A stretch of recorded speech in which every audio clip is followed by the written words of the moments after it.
ချ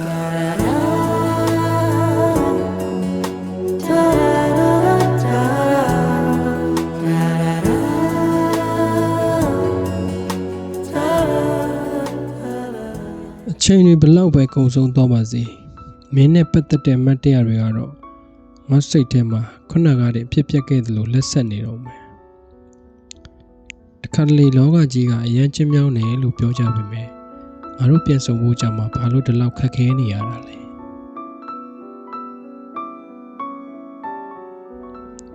စကားတွေအများကြီးမပြောချင်တော့ပါဘူးမင်းကိုတစ်ခေါက်လောက်ပဲပြန်တွေ့ခွင့်ရချင်မိတယ်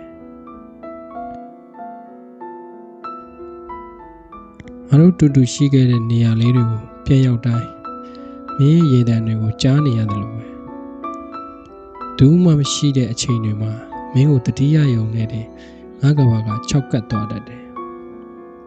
ငါတို့ကြားကအမှားယွင်းတွေနားလည်မှုလွဲတာတွေကိုခဏပေးပယ်ထားပြီးရင်လိုအေးလူလူလေးတစ်ချိန်လောက်ပြန်ဆုံခွင့်ရမယ်ဆိုရင်တိတ်ကောင်းပါပဲနော်မင်းကိုတတိယတဲ့စိတ်ကငါရဲ့နေ့စဉ်အလုပ်တစ်ခုလိုဖြစ်နေပြီခါလီမင်းစီဖုံးဆက်ဖို့ဒါမှမဟုတ်စာပို့ဖို့ဖုံးကိုကန်လိုက်ပြီမယ်လေပြန်ချထားမိတာခဏခဏပဲငါဘက်ကပြောချင်တဲ့စကားလုံးတွေကတော့မင်းကိုလွမ်းတယ်ဆိုတာထပ်မပို့ပါဘူးတကယ်လို့ကံကြမ္မာကမျက်နှာသာပေးမယ်ဆိုရင်တနေ့နေ့မှာငါတို့ပြန်ဆုံကြအောင်မလား